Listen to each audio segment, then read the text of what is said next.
Владимир Путин в среду встал на коньки, чтобы принять участие в матче ночной хоккейной лиги в сочинском Ледовом дворце «Большой». И вы знаете, кого бы я хотел особо поблагодарить? Не спонсоров, им, конечно, большое спасибо. Не даже организаторов, им тоже большое спасибо. Членов ваших семей. Вот им за поддержку большое спасибо. Ночная хоккейная лига была создана в 2011 году по инициативе Путина и при поддержке ветеранов отечественного хоккея. Партнерами президента по команде стали министр обороны Сергей Шойгу, олимпийские чемпионы Вячеслав Фетисов и Павел Буре, а ворота защищал губернатор Тульской области Алексей Дюмин.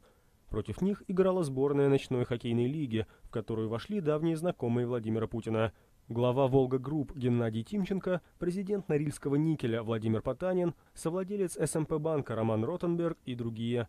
По итогам матча со счетом 17-6 победу одержала команда Путина, причем 7 шайб он забил лично. По словам журналистов, президент активно участвовал в нападении и один раз в ходе борьбы даже упал на лед. Правда, быстро поднялся и продолжил игру.